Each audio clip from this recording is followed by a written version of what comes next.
I again came into the military service of the United States as a colonel of the 13th Regular Infantry, a regiment that had no existence at the time and that, instead of being allowed to enlist the men and instruct them, as expected, I was assigned in Washington City by an order of Lieutenant General Winfield Scott to inspection duty near him on the 20th of June, 1861. At that time, Lieutenant General Scott commanded the Army-in-Chief, with Colonel E.D. Townsend as his Adjutant General, Major G.W. Cullum, United States Engineers, and Major Schuyler Hamilton as aides de camp. The general had an office upstairs on 17th Street, opposite the War Department, and resided in a house close by on Pennsylvania Avenue. All fears for the immediate safety of the capital had ceased, and quite a large force of regulars and volunteers had been collected in and about Washington. Brigadier General J.K. Mansfield commanded in the city, and Brigadier General Irvin McDowell on the other side of the Potomac, with his headquarters at Arlington House. His troops extended in a semicircle from Alexandria to above Georgetown. Several forts and redoubts were either built or in progress, and the people were already clamorous for a general forward movement. Another considerable army had also been collected in Pennsylvania under General Patterson, and at the time I speak of, had moved forward to Hagerstown and Williamsport. On the Potomac River, my brother John Sherman was a volunteer aide-de-camp to General Patterson, and toward the end of June, I went up to Hagerstown to see him. I found that army in the very act of moving, and we rode down to Williamsport in a buggy and were present when the leading division crossed the Potomac River by fording it waist-deep. My friend and classmate, George H. Thomas, was there, in command of a brigade in the leading division. I talked with him a good deal, also with General Cadwallader, and with the staff officers of General Patterson, Vizern, Fitzjohn Porter, Belger, Beckwith, and others, all of whom seemed encouraged to think that the war was to be short and decisive, and that, as soon as it was demonstrated that the general government meant in earnest to defend its rights and property, some general compromise would result. Patterson's army crossed the Potomac River on the 1st or 2rd of July, and as John Sherman was to take his seat as a senator in the called session of Congress, to meet July 4th, he resigned his place as aide-de-camp, presented me his 2 horses and equipment, and we returned to Washington together. The Congress assembled punctually on the 4th of July, and the message of Mr. Lincoln was strong and good. It recognized the fact that civil war was upon us, that compromise of any kind was at an end, and he asked for 400,000 men and $400 million, wherewith to vindicate the national authority and to regain possession of the captured forts and other property of the United States. It was also immediately demonstrated that the tone and temper of Congress had changed since the Southern senators and members had withdrawn, and that we, the military, could now go to work with some definite plans and ideas. The appearance of the troops about Washington was good, but it was manifest they were far from being soldiers. Their uniforms were as various as the states and cities from which they came.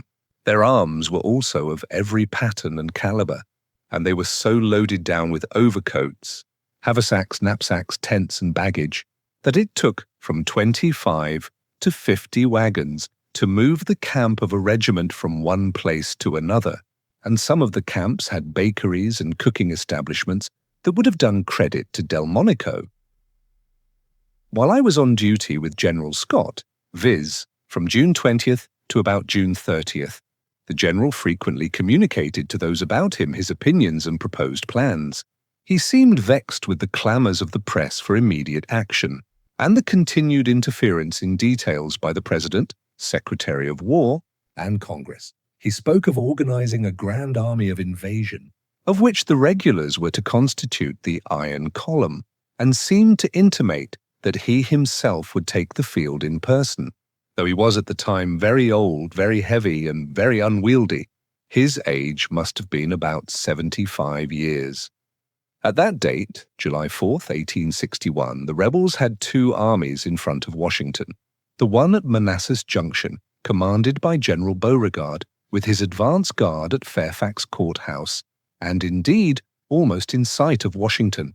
The other, commanded by General Joe Johnston, was at Winchester, with its advance at Martinsburg and Harper's Ferry, but the advance had fallen back before Patterson, who then occupied Martinsburg and the line of the Baltimore and Ohio Railroad.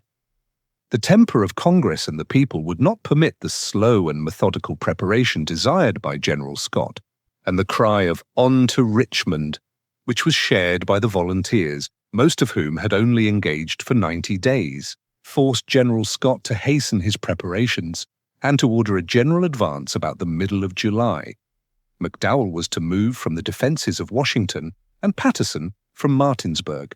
In the organization of McDowell's army into divisions and brigades, Colonel David Hunter was assigned to command the 2nd Division, and I was ordered to take command of his former brigade, which was composed of 5 regiments in position in and about Fort Corcoran and on the ground opposite Georgetown. I assumed command on the 30th of June and proceeded at once to prepare it for the general advance. My command constituted the 3rd Brigade of the 1st Division, which division was commanded by Brigadier General Daniel Tyler, a graduate of West Point, but who had seen little or no actual service. I applied to General McDowell for Home Staff officers, and he gave me as Adjutant General, Lieutenant Piper, of the 3rd Artillery, and as aide-de-camp, Lieutenant McQuestion, a fine young cavalry officer, fresh from West Point. I selected for the field the 13th New York Colonel Quinby, the 69th New York Colonel Corcoran, the 79th New York Colonel Cameron, and the 2nd Wisconsin Lieutenant Colonel Peck. These were all good, strong, volunteer regiments, pretty well commanded, and I had reason to believe that I had one of the best brigades in the whole army. Captain Ayres's battery of the 3rd Regular Artillery was also attached to my brigade. The other regiment, the 29th New York, Colonel Bennett, was destined to be left behind in charge of the forts and camps during our absence, which was expected to be short. Soon after I had assumed the command, a difficulty arose in the 69th, an Irish regiment. This regiment had volunteered in New York early in April for 90 days, but by reason of the difficulty of passing through Baltimore, they had come via Annapolis, had been held for duty on the railroad as a guard for nearly a month before they actually reached Washington, and were then mustered in about a month after enrollment. Some of the men claimed that they were entitled to their discharge in 90 days from the time of enrollment, whereas the muster roll read 90 days from the date of muster in. One day Colonel Corcoran explained this matter to me. I advised him to reduce the facts to writing, and that I would submit it to the War Department for an authoritative decision. He did so, and the War Department decided that the muster roll was the only contract of service, that it would be construed literally, and that the regiment would be held till the expiration of 3 months from the date of muster in, viz., to about August 1st, 1861. General Scott at the same time wrote one of his characteristic letters to Corcoran, telling him that we were about to engage in battle, and he knew his Irish friends would not leave him in such a crisis. Corcoran and the officers generally wanted to go to the expected battle, but a good many of the men were not so anxious. In the 2nd Wisconsin also was developed a personal difficulty. The actual colonel was S.P. Coon, a good-hearted gentleman who knew no more of the military art than a child, whereas his lieutenant colonel, Peck, had been to West Point and knew the drill. Preferring that the latter should remain in command of the regiment, I put Colonel Coon on my personal staff, which reconciled the difficulty. In due season, about July 15th, our division moved forward, leaving our camp standing, Keyes's brigade in the lead, then Schenk's, then mine, and Richardson's last. We marched via Vienna, Germantown, and Centerville, where all the army, composed of 5 divisions, seemed to converge. The march demonstrated little save the general laxity of discipline, for with all my personal efforts I could not prevent the men from straggling for water, blackberries, or anything on the way they fancied. At Centerville on the 18th, Richardson's brigade was sent by General Tyler to reconnoiter Blackburn's Ford across Bull Run, and he found it strongly guarded. From our camp at Centerville, we heard the cannonading and then a sharp musketry fire. I received orders from General Tyler to send forward Ayres's battery, and very soon after another order came for me to advance with my whole brigade. We marched the 3 miles at the double quick, arrived in time to relieve Richardson's brigade, which was just drawing back from the ford, worsted, and stood for half an hour or so under a fire of artillery, which killed 4 or 5 of my men. General Tyler was there in person, giving directions, and soon after he ordered us all back to our camp in Centerville. This reconnaissance had developed a strong force, and had been made without the orders of General McDowell. However, it satisfied us that the enemy was in force on the other side of Bull Run, and had no intention to leave without a serious battle. We lay in camp at Centerville all of the 19th and 20th, and during that night began the movement which resulted in the Battle of Bull Run on July 21st. Of this, so much has been written that more would be superfluous, and the reports of the opposing commanders, McDowell and Johnston, are fair and correct. It is now generally admitted that it was one of the best planned battles of the war, but one of the worst fought. Our men had been told so often at home that all they had to do was to make a bold appearance, and the rebels would run.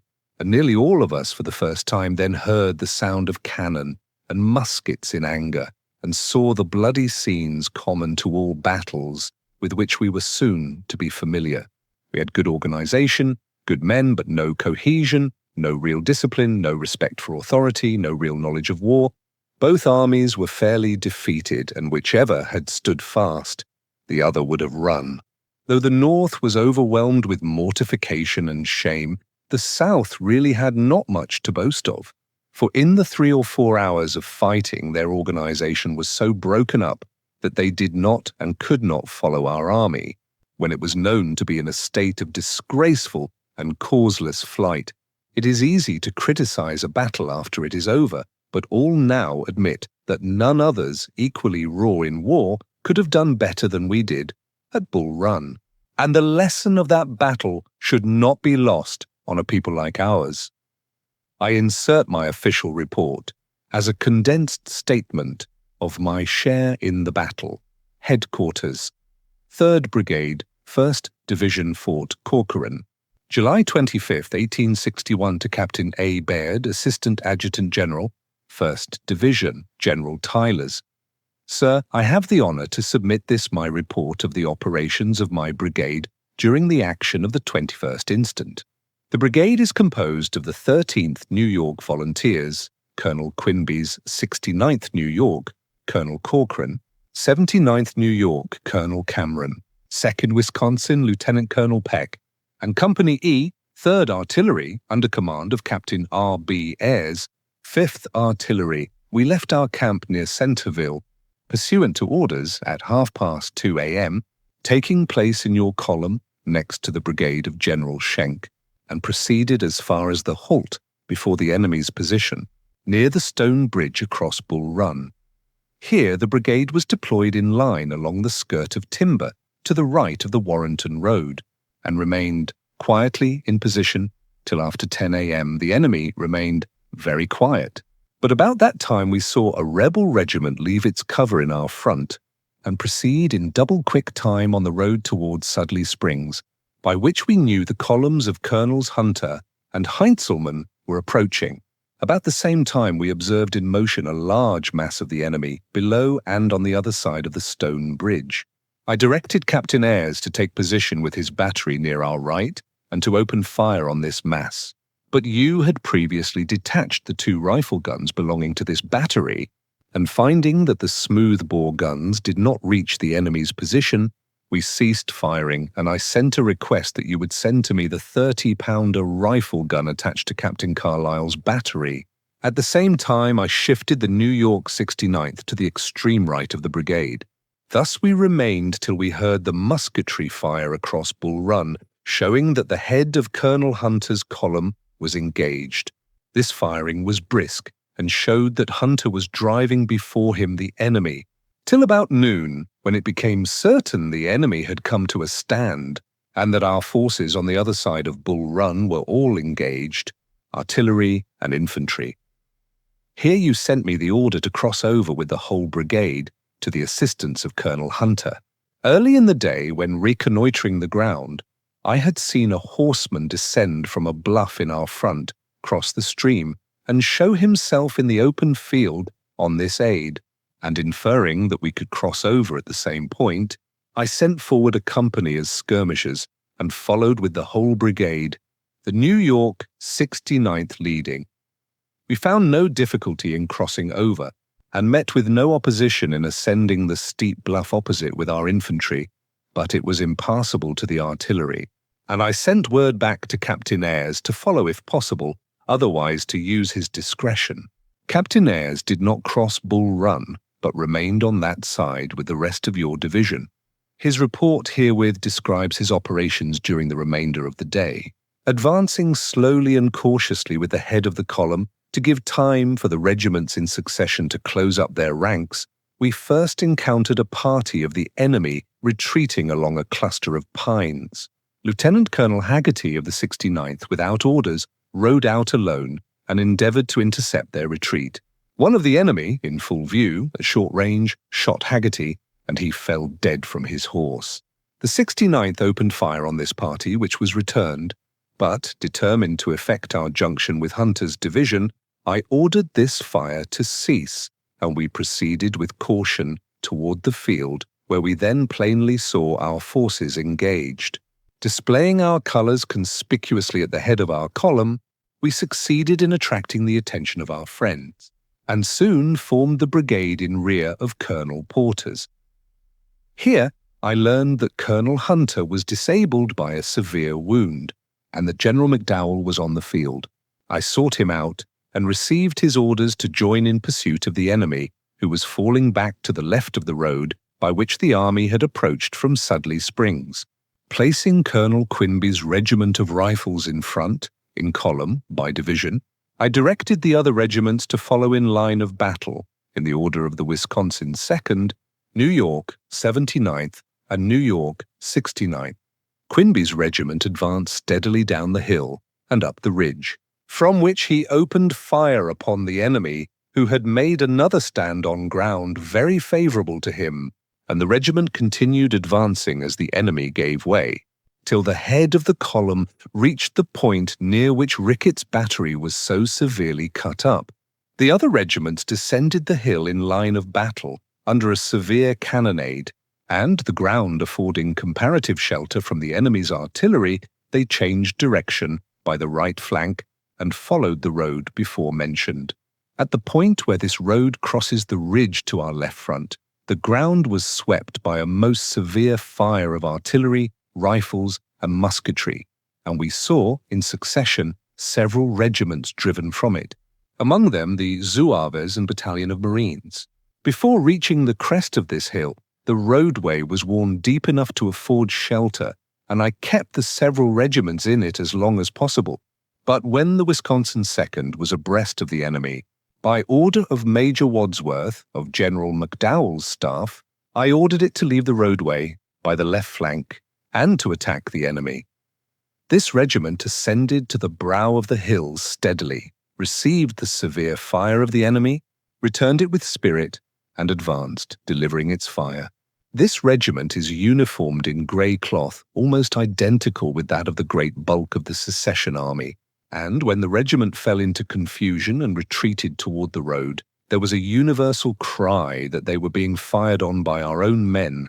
The regiment rallied again, passed the brow of the hill a second time, but was again repulsed in disorder. By this time, the New York 79th had closed up, and in like manner it was ordered to cross the brow of the hill and drive the enemy from cover. It was impossible to get a good view of this ground. In it there was one battery of artillery which poured an incessant fire upon our advancing column, and the ground was very irregular with small clusters of pine, affording shelter of which the enemy took good advantage. The fire of rifles and musketry was very severe. The 79th, headed by its colonel, Cameron, charged across the hill, and for a short time the contest was severe. They rallied several times under fire, but finally broke, and gained the cover of the hill. This left the field open to the New York 69th, Colonel Corcoran, who in his turn led his regiment over the crest and had in full, open view the ground so severely contested. The fire was very severe and the roar of cannon, musketry and rifles incessant. It was manifest the enemy was here in great force, far superior to us at that point. The 69th held the ground for some time, but finally fell back in disorder. All this time, Quinby's regiment occupied another ridge to our left, overlooking the same field of action, and similarly engaged.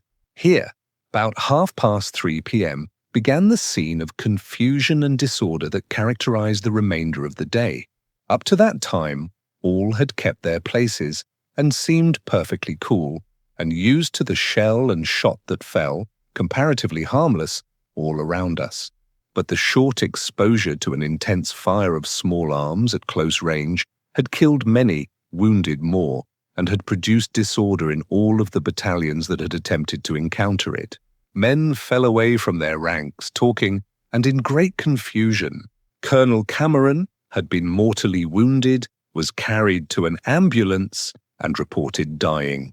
Many other officers were reported dead or missing, and many of the wounded were making their way with more or less assistance to the buildings used as hospitals on the ridge to the west.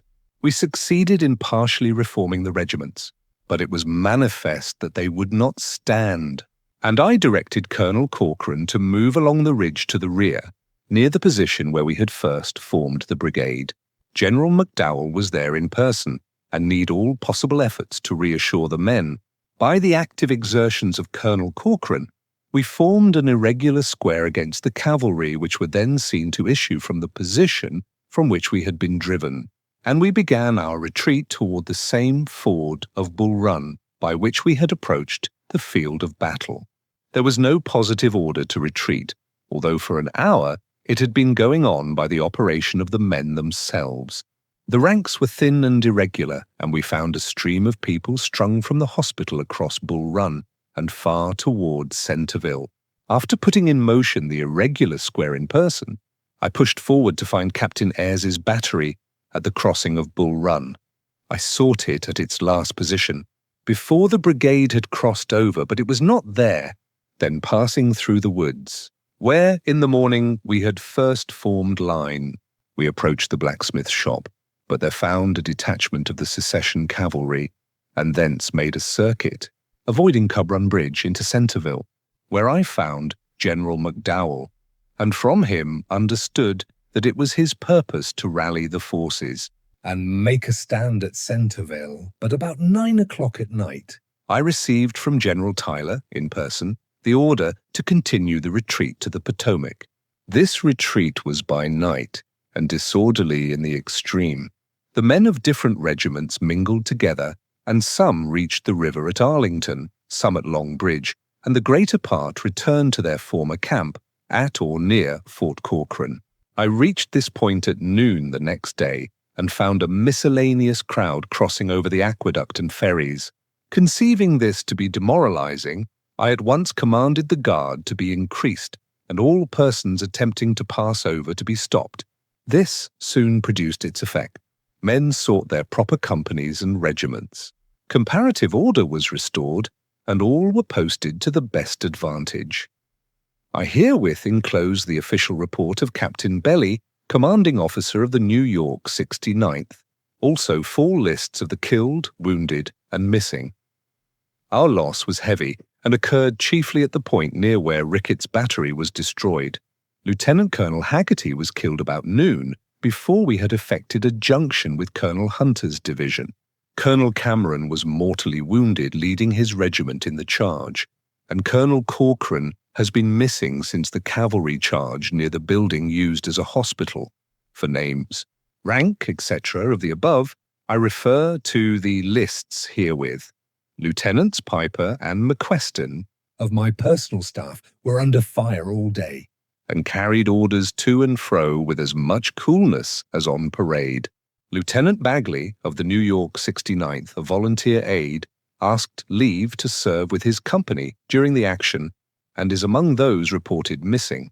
I have intelligence that he is a prisoner and slightly wounded. Colonel Kuhn of Wisconsin, a volunteer aide, also rendered good service during the day. W.T. Sherman, Colonel Commanding Brigade. This report, which I had not read probably since its date till now, recalls to me vividly the whole scene of the affair at Blackburn's Ford, when for the first time in my life I saw cannonballs strike men and crash through the trees and saplings above and around us, and realized the always sickening confusion as one approaches a fight from the rear. Then the night march from Centerville, on the Warrenton Road, standing for hours wondering what was meant. The deployment along the edge of the field that sloped down to Bull Run, and waiting for Hunter's approach on the other aid from the direction of Sudley Springs, a way off to our right. The terrible scare of a poor Negro who was caught between our lines. The crossing of Bull Run, and the fear lest we should be fired on by our own men. The killing of Lieutenant Colonel Haggerty, which occurred in plain sight, and the first scenes of a field strewed with dead men and horses. Yet at that period of the battle, we were the victors and felt jubilant. At that moment also my brigade passed Hunter's division, but Heintzelman's was still ahead of us, and we followed its lead along the road toward Manassas Junction, crossing a small stream and ascending a long hill, at the summit of which the battle was going on. Here my regiments came into action well but successively, and were driven back, each in its turn. For 2 hours we continued to dash at the woods on our left front, which were full of rebels, but I was convinced their organization was broken, and that they had simply halted there and taken advantage of these woods as a cover, to reach which we had to pass over the intervening fields about the Henry House, which were clear, open, and gave them a decided advantage. After I had put in each of my regiments, and had them driven back to the cover of the road, I had no idea that we were beaten, but reformed the regiments in line in their proper order, and only wanted a little rest, when I found that my brigade was almost alone, except Sykes' regulars, who had formed square against cavalry and were coming back. I then realized that the whole army was in retreat, and that my own men were individually making back for the stone bridge. Corcoran and I formed the brigade into an irregular square, but it fell to pieces, and along with a crowd, disorganized but not much scared, the brigade got back to Centerville to our former camps. Corcoran was captured and held a prisoner for some time, but I got safe to Centerville.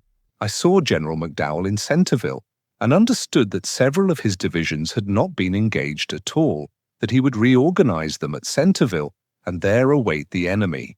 I got my 4 regiments in parallel lines in a field, the same in which we had camped before the battle, and had lain down to sleep under a tree when I heard someone asking for me.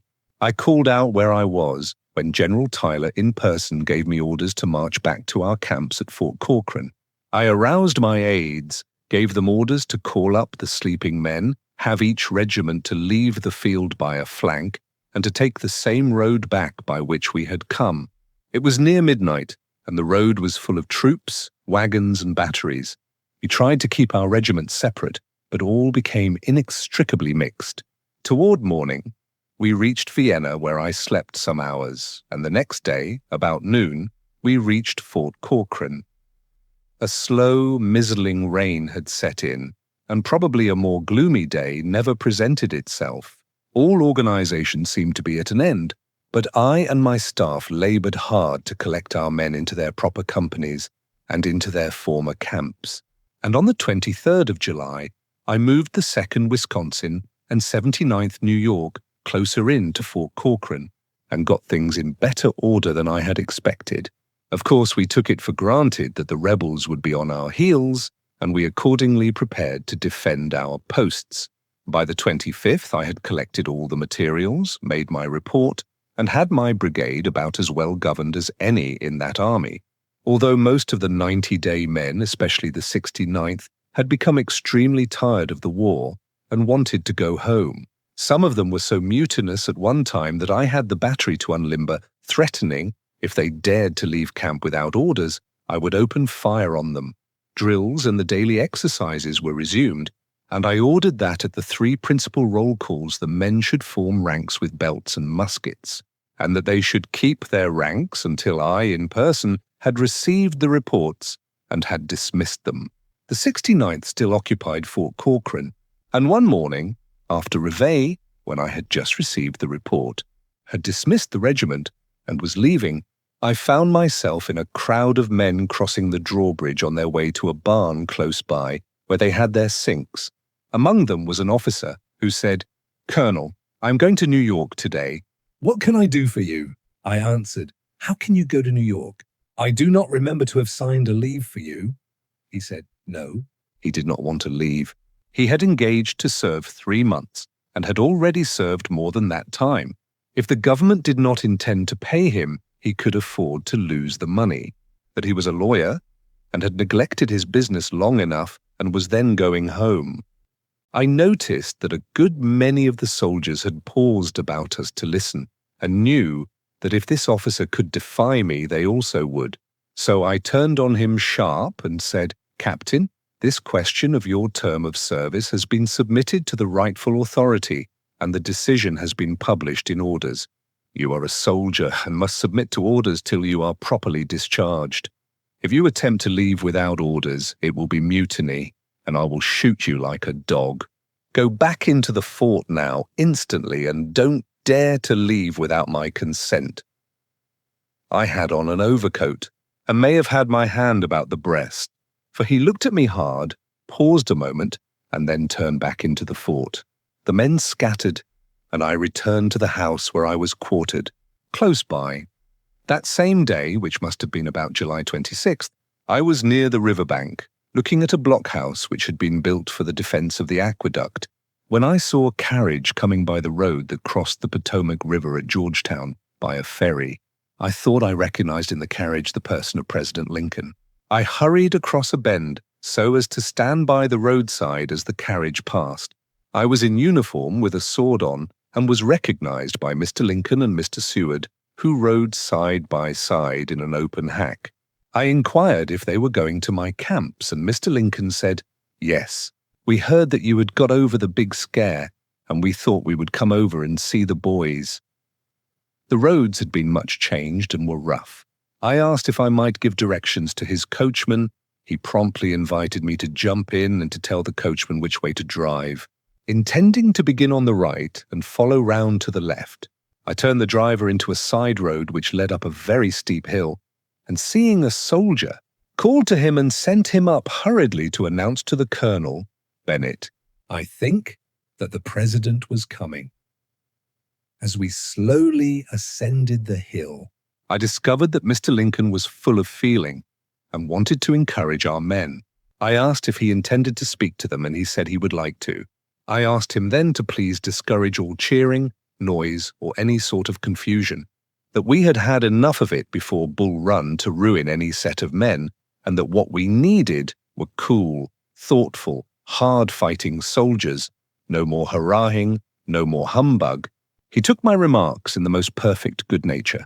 Before we had reached the first camp, I heard the drum beating the assembly, saw the men running for their tents, and in a few minutes the regiment was in line, arms presented, and then brought to an order and parade rest.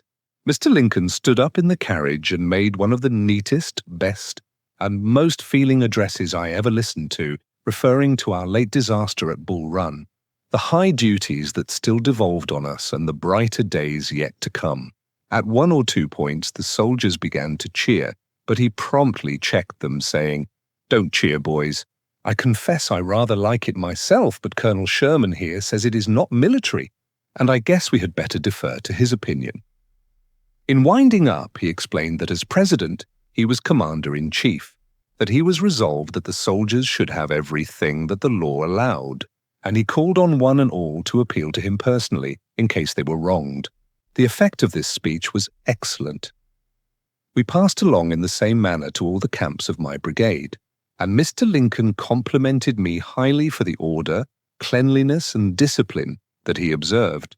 Indeed, he and Mr. Seward both assured me that it was the first bright moment they had experienced since the battle. At last, we reached Fort Corcoran. The carriage could not enter, so I ordered the regiment without arms to come outside and gather about Mr. Lincoln, who would speak to them.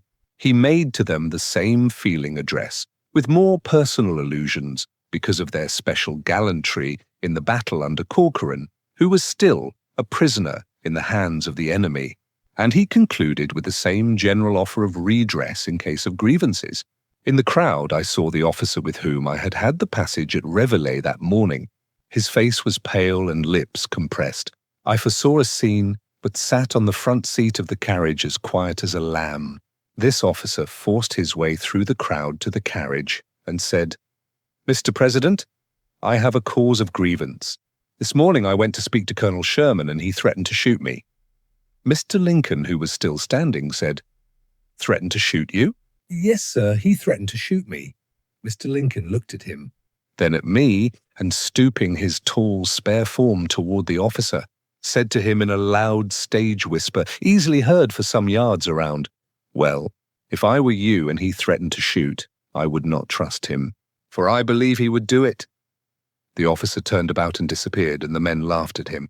Soon the carriage drove on, and as we descended the hill, I explained the facts to the president, who answered, "Of course I didn't know anything about it, but I thought you knew your own business best." I thanked him for his confidence and assured him that what he had done would go far to enable me to maintain good discipline, and it did. By this time the day was well spent. I asked to take my leave, and the president and Mr. Seward drove back to Washington. This spirit of mutiny was common to the whole army, and was not subdued till several regiments or parts of regiments had been ordered to Fort Jefferson, Florida, as punishment.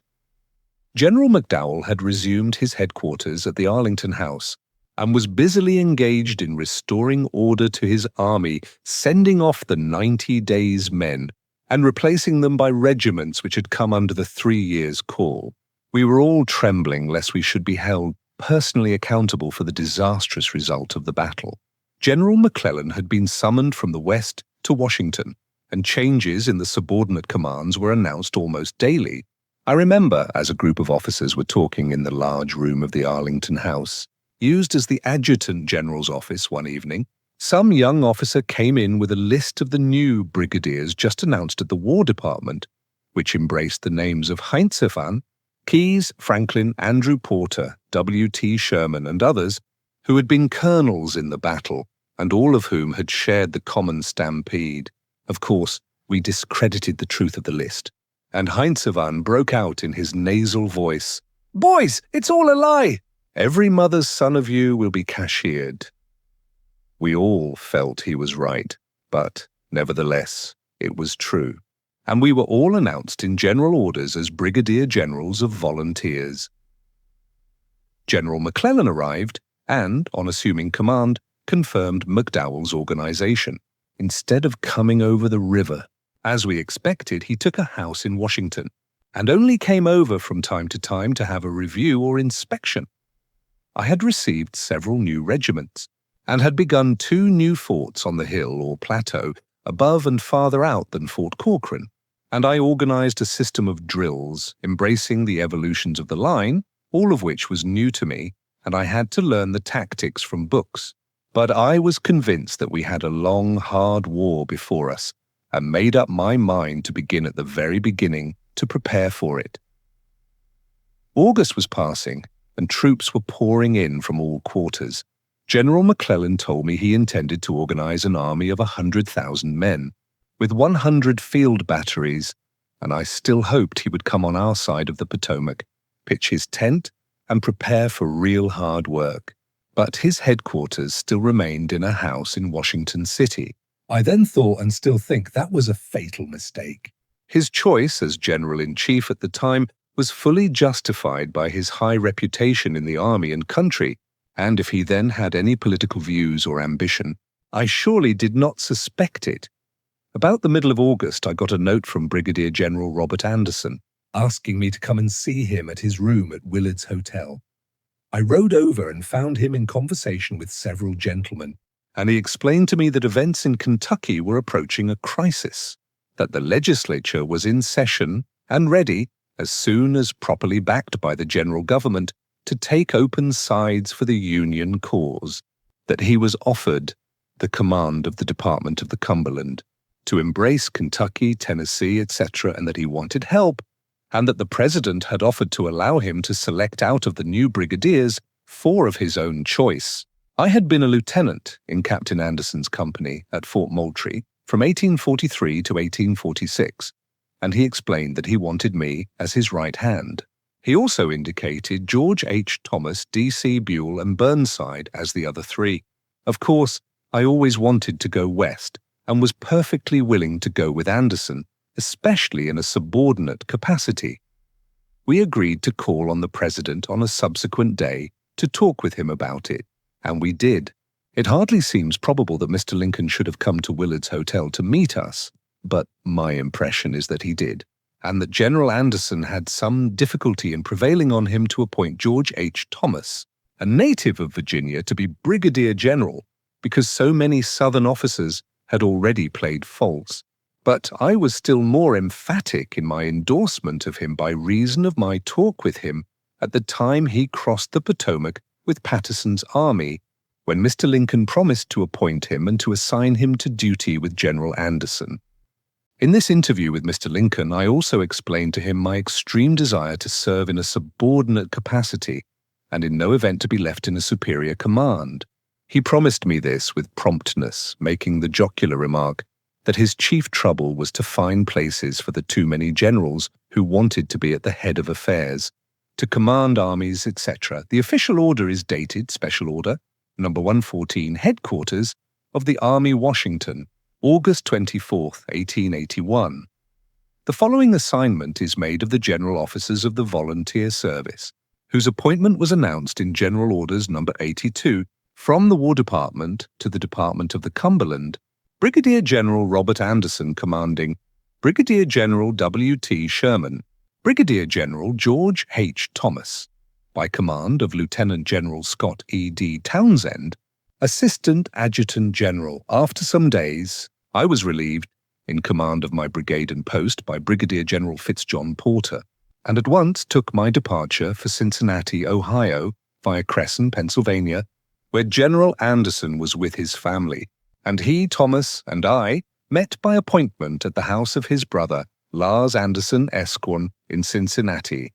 We were there on the 1st and 2nd of September, when several prominent gentlemen of Kentucky met us to discuss the situation, among whom were Jackson, Harlan, Speed, and others. At that time, William Nelson, an officer of the Navy, had been commissioned a Brigadier General of Volunteers and had his camp at Dick Robinson, a few miles beyond the Kentucky River, south of Nicholasville, and Brigadier General L. H. Rousseau had another camp at Jeffersonville, opposite Louisville. The state legislature was in session at Frankfort and was ready to take definite action as soon as General Anderson was prepared, for the state was threatened with invasion from Tennessee by 2 forces, one from the direction of Nashville, commanded by Generals Albert Sidney Johnston and Buckner, and the other from the direction of Cumberland Gap, commanded by Generals Crittenden and Zollicoffer. General Anderson saw that he had not force enough to resist these 2 columns, and concluded to send me in person for help to Indianapolis and Springfield, to confer with the governors of Indiana and Illinois, and to General Fremont, who commanded in St. Louis. McClellan and Fremont were the 2 men toward whom the country looked as the great Union leaders, and toward them were streaming the newly raised regiments of infantry and cavalry and batteries of artillery, nobody seeming to think of the intervening link covered by Kentucky. While I was to make this tour, Generals Anderson and Thomas were to go to Louisville and initiate the department. None of us had a staff or any of the machinery for organizing an army, and indeed, we had no army to organize. Anderson was empowered to raise regiments in Kentucky and to commission a few brigadier generals. At Indianapolis, I found Governor Morton and all the state officials busy in equipping and providing for the new regiments, and my object was to divert some of them toward Kentucky, but they were called for as fast as they were mustered in, either for the army of McClellan or Fremont.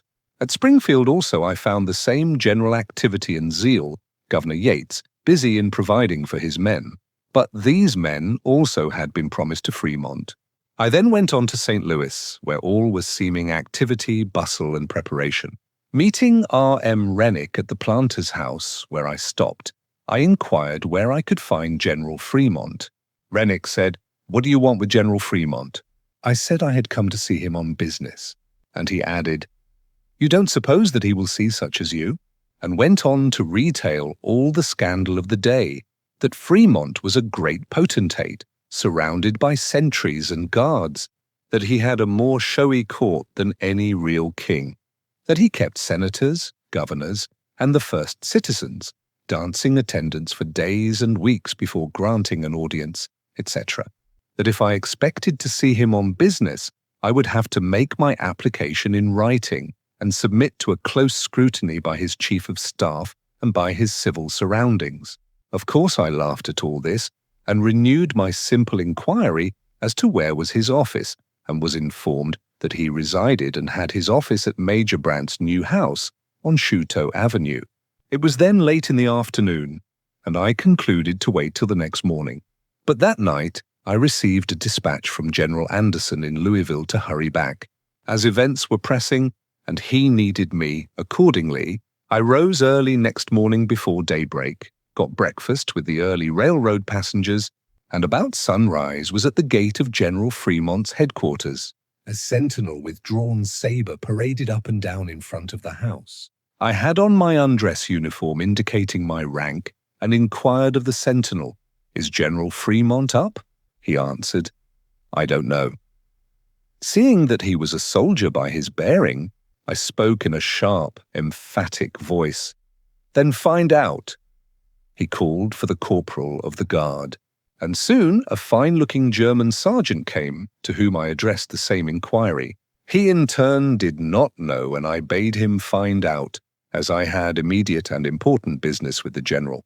The sergeant entered the house by the front basement door, and after 10 or 15 minutes the main front door above was slowly opened from the inside, and who should appear but my old San Francisco acquaintance Isaiah C. Woods, whom I had not seen or heard of since his flight to Australia. At the time of the failure of Adams & Co. in 1851, he ushered me in hastily, closed the door, and conducted me into the office on the right of the hall. We were glad to meet, after so long and eventful an interval, and mutually inquired after our respective families and special acquaintances.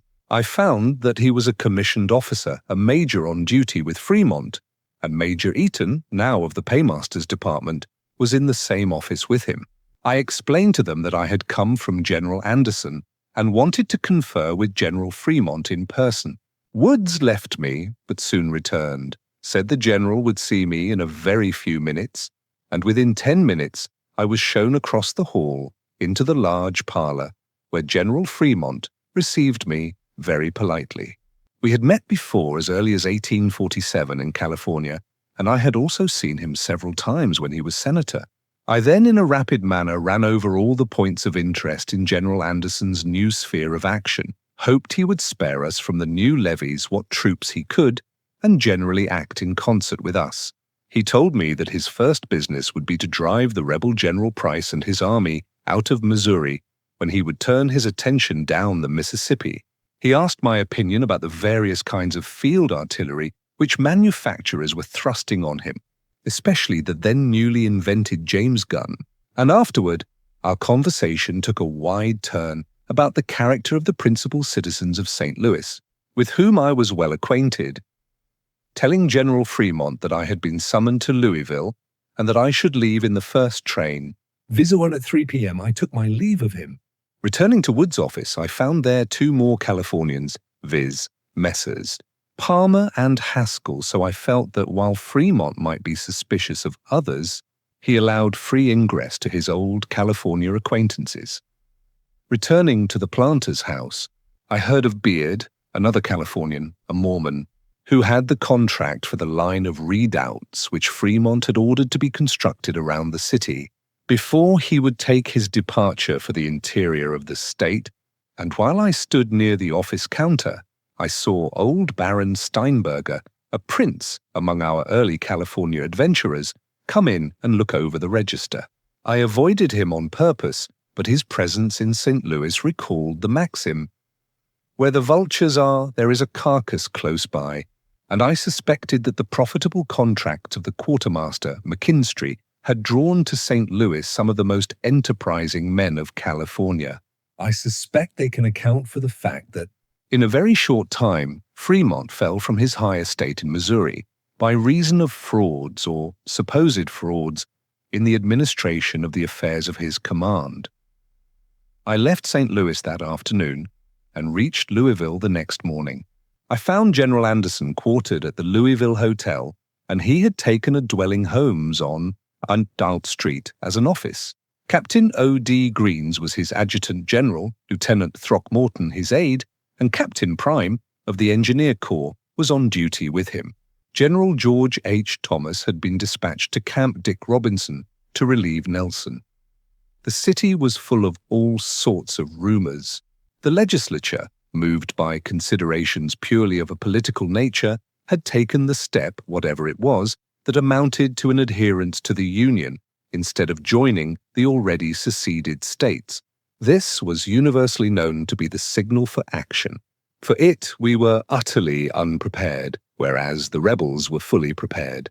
General Sidney Johnston immediately crossed into Kentucky and advanced as far as Bowling Green, which he began to fortify, and thence dispatched General Buckner with a division forward toward Louisville. General Zollicoffer, in like manner, entered the state and advanced as far as Somerset. On the day I reached Louisville, the excitement ran high. It was known that Columbus, Kentucky, had been occupied, September 7th, by a strong rebel force under Generals Pillow and Polk, and that General Grant had moved from Cairo and occupied Paducah in force on the 6th. Many of the rebel families expected Buckner to reach Louisville at any moment. That night, General Anderson sent for me, and I found with him Mr. Guthrie, president of the Louisville and Nashville Railroad, who had in his hands a dispatch to the effect that the bridge across the rolling fork of Salt Creek, less than 30 miles out, had been burned, and that Buckner's force, en route for Louisville, had been detained beyond Green River by a train thrown from the track. We learned afterward that a man named Byrd had displaced a rail on purpose to throw the train off the track, and thereby give us time. Mr. Guthrie explained that in the ravine just beyond Salt Creek were several high and important trestles which, if destroyed, would take months to replace, and General Anderson thought it worth the effort to save them. Also, on Muldraught's Hill beyond was a strong position, which had in former years been used as the site for the state camp of instruction, and we all supposed that General Buckner, who was familiar with the ground, was aiming for a position there, from which to operate on Louisville. All the troops we had to counteract Buckner were Rousseau's Legion and a few home guards in Louisville. The former were still encamped across the river at Jeffersonville, so General Anderson ordered me to go over and with them, and such home guards as we could collect, make the effort to secure possession of Muldraught's Hill before Buckner could reach it. I took Captain Prime with me and crossed over to Rousseau's camp. The long roll was beaten, and within an hour the men, to the number of about 1,000, were marching for the ferry boat and for the Nashville depot. Meantime, General Anderson had sent to collect some home guards and Mr. Guthrie to get the trains ready. It was after midnight before we began to move. The trains proceeded slowly, and it was daybreak when we reached Lebanon Junction, 26 miles out, where we disembarked and marched to the bridge over Salt River, which we found had been burnt. Whether to prevent Buckner coming into Louisville or us from going out was not clear. Rousseau's Legion forded the stream and marched up to the state camp of instruction, finding the high trestles all secure. The railroad hands went to work at once to rebuild the bridge. I remained a couple of days at Lebanon Junction, during which General Anderson forwarded 2 regiments of volunteers that had come to him. Before the bridge was done, we advanced the whole camp to the summit of Muldraught's Hill, just back of Elizabethtown. There I learned definitely that General Buckner had not crossed Green River at all, that General Sidney Johnston was fortifying Bowling Green and preparing for a systematic advance into Kentucky, of which he was a native, and with whose people and geography he must have been familiar. As fast as fresh troops reached Louisville, they were sent out to me at Muldraught's Hill, where I was endeavoring to put them into shape for service, and by the 1st of October, I had the equivalent of a division of 2 brigades preparing to move forward toward Green River. The daily correspondence between General Anderson and myself satisfied me that the worry and harassment at Louisville were exhausting his strength and health, and that he would soon leave. On a telegraphic summons from him, about the 5th of October, I went down to Louisville, when General Anderson said he could not stand the mental torture of his command any longer, and that he must go away or it would kill him. On the 8th of October, he actually published an order relinquishing the command, and, by reason of my seniority, I had no alternative but to assume command, though much against the grain, and in direct violation of Mr. Lincoln's promise to be. I am certain that in my earliest communication to the War Department, I renewed the expression of my wish to remain in a subordinate position, and that I received the assurance that Brigadier General Buell would soon arrive from California and would be sent to relieve me. By that time, I had become pretty familiar with the geography and the general resources of Kentucky. We had parties all over the state raising regiments and companies, but it was manifest that the young men were generally inclined to the cause of the South, while the older men of property wanted to be let alone, i.e., to remain neutral. As to a forward movement that fall, it was simply impracticable, for we were forced to use divergent lines, leading our columns farther and farther apart, and all I could attempt was to go on and collect force and material at the 2 points already chosen, viz., Dick Robinson and Elizabethtown. General George H. Thomas still continued to command the former, and on the 12th of October, I dispatched Brigadier General A. McD. McCook to command the latter, which had been moved forward to Nolin Creek, 52 miles out of Louisville, toward Bowling Green. Staff officers began to arrive to relieve us of the constant drudgery which, up to that time, had been forced on General Anderson and myself, and these were all good men. Colonel Thomas Swords, quartermaster, arrived on the 13th, Paymaster Land on the 14th, and Lieutenant Smizer, 5th Artillery, acting ordnance officer, on the 20th. Captain Simons was already on duty as the commissary of subsistence. Captain O.D. Green was the adjutant general, and completed a good working staff. The everlasting worry of citizens complaining of every petty delinquency of a soldier and forcing themselves forward to discuss politics made the position of a commanding general no sinecure. I continued to strengthen the 2 corps forward and their routes of supply, all the time expecting that Sidney Johnston, who was a real general, and who had as correct information of our situation as I had, would unite his force with Zollicoffer and fall on Thomas at Dick Robinson or McCook at Nolin. Had he done so in October 1861, he could have walked into Louisville, and the vital part of the population would have hailed him as a deliverer. Why he did not was to me a mystery then and is now, for I know that he saw the move and had his wagons loaded up at one time for a start toward Frankfort, passing between our 2 camps.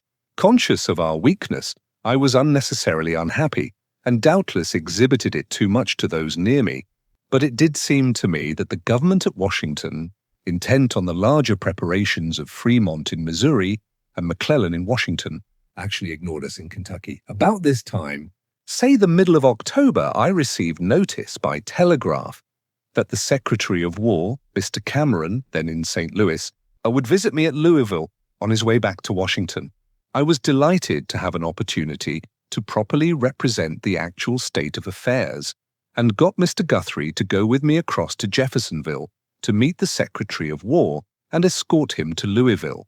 The train was behind time, but Mr. Guthrie and I waited till it actually arrived.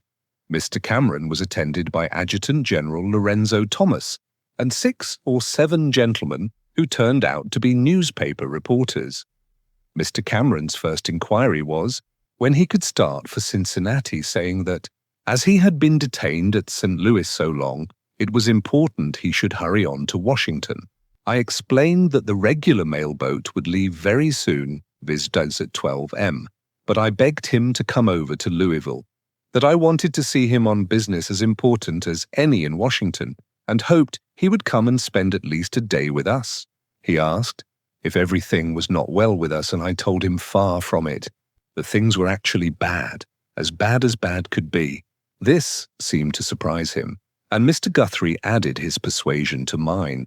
When Mr. Cameron, learning that he could leave Louisville by rail via Frankfort next morning early and make the same connections at Cincinnati, consented to go with us to Louisville with the distinct understanding that he must leave early the next morning for Washington. We accordingly all took hacks, crossed the river by the ferry, and drove to the Galt House where I was then staying. Brigadier General T.J. Wood had come down from Indianapolis by the same train and was one of the party. We all proceeded to my room on the first floor of the Galt House, where our excellent landlord, Silas Miller, Esquina, sent us a good lunch and something to drink. Mr. Cameron was not well and lay on my bed but joined in the general conversation. He and his party seemed to be full of the particulars of the developments in St. Louis, of some of Fremont's extravagant contracts and expenses, which were the occasion of Cameron's trip to St. Louis, and which finally resulted in Fremont's being relieved, first by General Hunter, and after by General H. W. Halleck. After some general conversation, Mr. Cameron called to me, "Now, General Sherman, tell us of your troubles." I said I preferred not to discuss business with so many strangers present. He said, "They are all friends, all members of my family, and you may speak your mind freely and without restraint." I am sure I stepped to the door, locked it to prevent intrusion, and then fully and fairly represented the state of affairs in Kentucky, especially the situation and numbers of my troops. I complained that the new levies of Ohio and Indiana were diverted east and west, and we got scarcely anything, that our forces at Nolin and Dick Robinson were powerless for invasion and only tempting to a general such as we believed Sidney Johnston to be, that, if Johnston chose, he could march to Louisville any day. Cameron exclaimed, "You astonish me!" Our informants, the Kentucky senators, and members of Congress claim that they have in Kentucky plenty of men, and all they want are arms and money.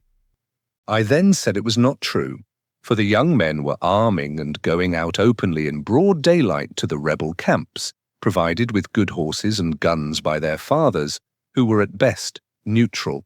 And as to arms, he had, in Washington, promised General Anderson 40,000 of the best Springfield muskets, instead of which we had received only about 12,000 Belgian muskets, which the governor of Pennsylvania had refused, as had also the governor of Ohio, but which had been adjudged good enough for Kentucky. I asserted that volunteer colonels raising regiments in various parts of the state had come to Louisville for arms, and when they saw what I had to offer, had scorned to receive them, to confirm the truth of which I appealed to Mr. Guthrie, who said that every word I had spoken was true, and he repeated what I had often heard him say, that no man who owned a slave or a mule in Kentucky could be trusted. Mr. Cameron appeared alarmed at what was said, and turned to Adjutant General L. Thomas to inquire if he knew of any troops available that had not been already assigned. He mentioned Negley's Pennsylvania Brigade at Pittsburgh and a couple of other regiments that were then en route for St. Louis. Mr. Cameron ordered him to divert these to Louisville, and Thomas made the telegraphic orders on the spot. He further promised, on reaching Washington, to give us more of his time and assistance. In the general conversation which followed, I remember taking a large map of the United States and assuming the people of the whole South to be in rebellion, that our task was to subdue them, showed that McClellan was on the left, having a frontage of less than 100 miles and Fremont the right about the same, whereas I, the center, had, from the Big Sandy to Paducah, over 300 miles of frontier, that McClellan had 100,000 men, Fremont 60,000, whereas to me had only been allotted about 18,000. I argued that for the purpose of defense we should have 60,000 men at once, and for offense would need 200,000 before we were done. Mr. Cameron, who still lay on the bed, threw up his hands and exclaimed, "Great God! Where are they to come from?" I asserted that there were plenty of men at the north, ready and willing to come, if he would only accept their services. For it was notorious that regiments had been formed in all the northwestern states, whose services had been refused by the War Department on the ground that they would not be needed. We discussed all these matters fully in the most friendly spirit, and I thought I had aroused Mr. Cameron to a realization of the great war that was before us, and was in fact upon us. I heard him tell General Thomas to make a note of our conversation, that he might attend to my requests on reaching Washington. We all spent the evening together agreeably in conversation, many Union citizens calling to pay their respects, and the next morning early we took the train for Frankfort. Mr. Cameron and party going on to Cincinnati and Washington, and I to Camp Dick Robinson to see General Thomas and the troops there. I found General Thomas in a tavern with most of his regiments camped about him. He had sent a small force some miles in advance toward Cumberland Gap, under Brigadier General Schopf. Remaining there a couple of days, I returned to Louisville. On the 22nd of October, General Negley's brigade arrived in boats from Pittsburgh, was sent out to Camp Nolin, and the 37th Indiana, Colonel Hazard, and 2nd Minnesota, Colonel Van Cleve, also reached Louisville by rail and were posted at Elizabethtown and Lebanon Junction. These were the same troops which had been ordered by Mr. Cameron when at Louisville, and they were all that I received thereafter prior to my leaving Kentucky. On reaching Washington, Mr. Cameron called on General Thomas, as he himself afterward told me, to submit his memorandum of events during his absence, and in that memorandum was mentioned my insane request for 200,000 men. By some newspaper man this was seen and published, and before I had the least conception of it, I was universally published throughout the country as insane, crazy, etc. Without any knowledge, however, of this fact, I had previously addressed to the Adjutant General of the Army at Washington this letter, Headquarters Department, Op the Cumberland, Louisville, Kentucky, October 22nd, 1881. To General L. Thomas, Adjutant General, Washington, D.C., sir, on my arrival at Camp Dick Robinson, I found General Thomas had stationed a Kentucky regiment at Rock Castle Hill, beyond a river of the same name, and had sent an Ohio and an Indiana regiment forward in support. He was embarrassed for transportation, and I authorized him to hire teams and to move his whole force nearer to his advance guard, so as to support it, as he had information of the approach of Zollicoffer toward London. I have just heard from him that he had sent forward General Schopf with Colonel Wolford's cavalry, Colonel Stedman's Ohio regiment, and a battery of artillery, followed on a succeeding day by a Tennessee brigade. He had still 2 Kentucky regiments, the 38th Ohio, and another battery of artillery, with which he was to follow yesterday. This force, if concentrated, should be strong enough for the purpose. At all events, it is all he had, or I could give him. I explained to you fully, when here, the supposed position of our adversaries, among which was a force in the valley of Big Sandy, supposed to be advancing on Paris, Kentucky. General Nelson at Maysville was instructed to collect all the men he could, and Colonel Gill's regiment of Ohio volunteers. Colonel Harris was already in position at Olympian Springs, and a regiment lay at Lexington, which I ordered to his support. This leaves the line of Thomas's operations exposed, but I cannot help it. I explained so fully to yourself and the Secretary of War the condition of things, that I can add nothing new until further developments. You know my views that this great center of our field is too weak, far too weak, and I have begged and implored till I dare not say more. Buckner still is beyond Green River. He sent a detachment of his men, variously estimated at from 2,000 to 4,000, toward Greensburg. General Ward, with about 1,000 men, retreated to Campbellsburg, where he called to his assistance some partially formed regiments to the number of about 2,000. The enemy did not advance, and General Ward was at last dates at Campbellsburg. The officers charged with raising regiments must of necessity be near their homes to collect men, and for this reason are out of position. But at or near Greensburg and Lebanon, I desire to assemble as large a force of the Kentucky volunteers as possible. This organization is necessarily irregular, but the necessity is so great that I must have them, and therefore have issued to them arms and clothing during the process of formation. This has facilitated their enlistment, but Inasmuch as the legislature has provided money for organizing the Kentucky Volunteers and entrusted its disbursement to a board of loyal gentlemen, I have endeavored to cooperate with them to hasten the formation of these corps.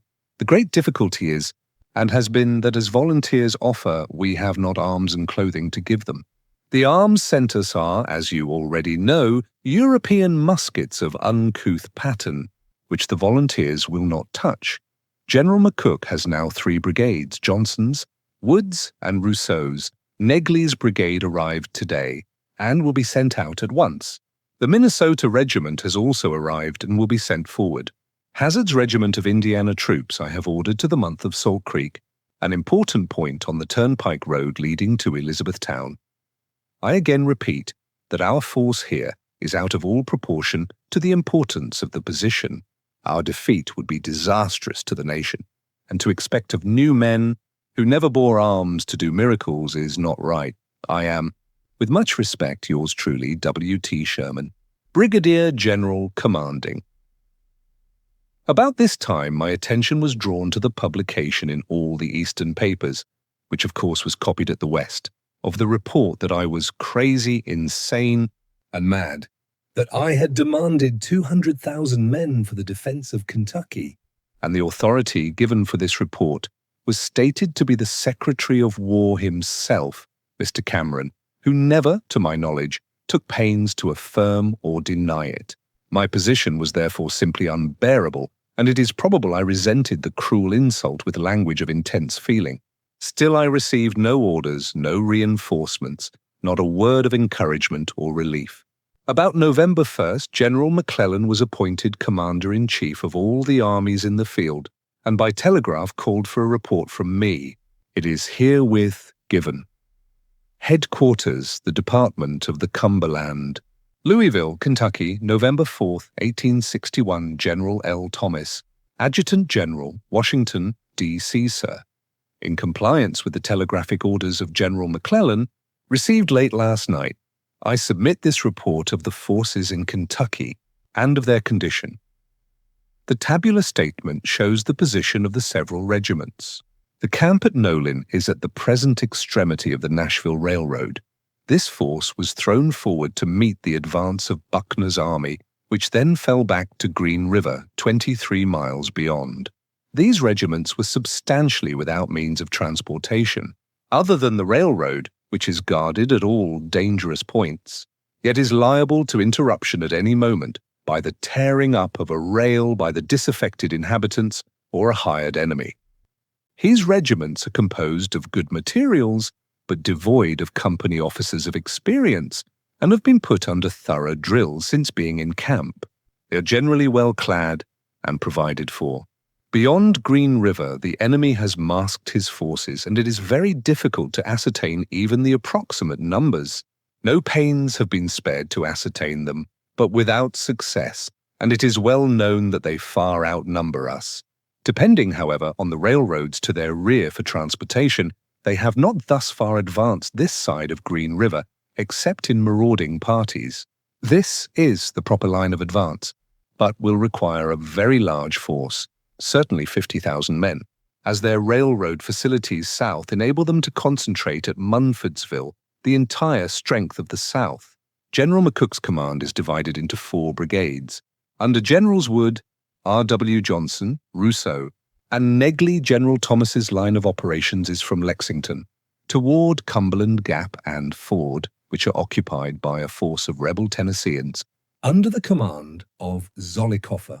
Thomas occupies the position at London in front of 2 roads which lead to the fertile part of Kentucky, the one by Richmond and the other by Crab Orchard, with his reserve at Camp Dick Robinson, 8 miles south of the Kentucky River. His provisions and stores go by railroad from Cincinnati to Nicholasville, and thence in wagons to his several regiments. He is forced to hire transportation. Brigadier General Nelson is operating by the line from Olympian Springs, east of Paris, on the Covington and Lexington Railroad, toward Prestonburg, in the valley of the Big Sandy, where is assembled a force of from 25 to 3,500 rebel Kentuckians waiting reinforcements from Virginia. My last report from him was to October 28th, at which time he had Colonel Harris's Ohio 2nd, 900 strong, Colonel Norton's 21st Ohio, 1,000, and Colonel Sill's 33rd Ohio, 750 strong, with 2 irregular Kentucky regiments, Colonels Marshall and Metcalf. These troops were on the road near Hazel Green and West Liberty, advancing toward Prestonburg. Upon an inspection of the map, you will observe these are all divergent lines but rendered necessary, from the fact that our enemies choose them as places of refuge from pursuit, where they can receive assistance from neighboring states. Our lines are all too weak, probably with the exception of that to Prestonburg. To strengthen these, I am thrown on the raw levies of Ohio and Indiana, who arrive in detachments perfectly fresh from the country, and loaded down with baggage also upon the Kentuckians, who are slowly forming regiments all over the state, at points remote from danger, and whom it will be almost impossible to assemble together. The organization of this latter force is, by the laws of Kentucky, under the control of a military board of citizens at the capital, Frankfort, and they think they will be enabled to have 15 regiments toward the middle of this month, but I doubt it, and deem it unsafe to rely on them. There are 4 regiments forming in the neighborhood of Owensboro, near the mouth of Green River, who are doing good service, also in the neighborhood of Campbellsville, but it is unsafe to rely on troops so suddenly armed and equipped. They are not yet clothed or uniformed. I know well you will think our force too widely distributed, but we are forced to it by the attitude of our enemies, whose force and numbers the country never has and probably never will comprehend. I am told that my estimate of troops needed for this line, viz. 200,000, has been construed to my prejudice, and therefore leave it for the future. This is the great center on which our enemies can concentrate whatever force is not employed elsewhere. Detailed statement of present force enclosed with this. With great respect, your obedient servant, W.T. Sherman, Brigadier General commanding, and in order to conclude this subject, I also add copies of 2 telegraphic dispatches sent for General McClellan's use about the same time, which are all the official letters received at his headquarters, as certified by the Adjutant General L. Thomas, in a letter of February 1st, 1862, in answer to an application of my brother, Senator John Sherman, and on which I was adjudged insane. Louisville, November 3rd, 10th p. M. to General McClellan, Washington, D.C. Dispatch, just received. We are forced to operate on 3 lines, all dependent on railroads of doubtful safety, requiring strong guards. From Paris to Prestonburg, 3 Ohio regiments and some militia, enemy variously reported from 3,500 to 7,000. From Lexington toward Cumberland Gap, Brigadier General Thomas, 1 Indiana and 5 Ohio regiments, 2 Kentucky and 2 Tennessee, hired wagons and badly clad. Zollicoffer at Cumberland Ford, about 7,000. Lee reported on the way with Virginia reinforcements. In front of Louisville, 52 miles, McCook, with 4 brigades of about 13,000, with 4 regiments to guard the railroad, at all times in danger. Enemy along the railroad from Green River to Bowling Green, Nashville, and Clarksville. Buckner, Hardee, Sidney Johnston, Folk, and Pillow. The 2 former in immediate command, the force as large as they want or can subsist, from 25 to 30,000. Bowling Green strongly fortified. Our forces too small to do good and too large to sacrifice. View. T. Sherman, Brigadier General Headquarters, the Department of the Cumberland, Louisville, Kentucky, November 6, 1861. General L. Thomas, Adjutant General, Sir. General McClellan telegraphs me to report to him daily the situation of affairs here. The country is so large that it is impossible to give clear and definite views. Our enemies have a terrible advantage in the fact that in our midst, in our camps and along our avenues of travel, they have active partisans, farmers, and businessmen who seemingly pursue their usual calling, but are in fact spies. They report all our movements and strength, while we can procure information only by circuitous and unreliable means. I enclose you the copy of an intercepted letter which is but the type of others. Many men from every part of the state are now enrolled under Buckner, have gone to him, while ours have to be raised in neighborhoods and cannot be called together except at long notice. These volunteers are being organized under the laws of the state, and the 10th of November is fixed for the time of consolidating them into companies and regiments. Many of them are armed by the United States as home guards, and many by General Anderson and myself because of the necessity of being armed to guard their camps against internal enemies. Should we be overwhelmed, they would scatter, and their arms and clothing will go to the enemy, furnishing the very material they so much need. We should have here a very large force, sufficient to give confidence to the Union men of the ability to do what should be done, possess ourselves of all the state. But all see and feel we are brought to a standstill, and this produces doubt and alarm. With our present force, it would be simple madness to cross Green River, and yet hesitation may be as fatal. In like manner, the other columns are in peril, not so much in front as rear, the railroads over which our stores must pass being much exposed. I have the Nashville Railroad guarded by 3 regiments, yet it is far from being safe. And the moment actual hostilities commence, these roads will be interrupted, and we will be in a dilemma. To meet this in part, I have put a cargo of provisions at the mouth of Salt River, guarded by 2 regiments. All these detachments weaken the main force and endanger the whole. Do not conclude, as before, that I exaggerate the facts. They are as stated, and the future looks as dark as possible. It would be better if some man of sanguine mind were here, for I am forced to order according to my convictions. Yours truly, W. T. Sherman, Brigadier General Commanding. After the war was over, General Thomas J. Wood, then in command of the district of Vicksburg, prepared a statement addressed to the public, describing the interview with the Secretary of War, which he calls a council of war.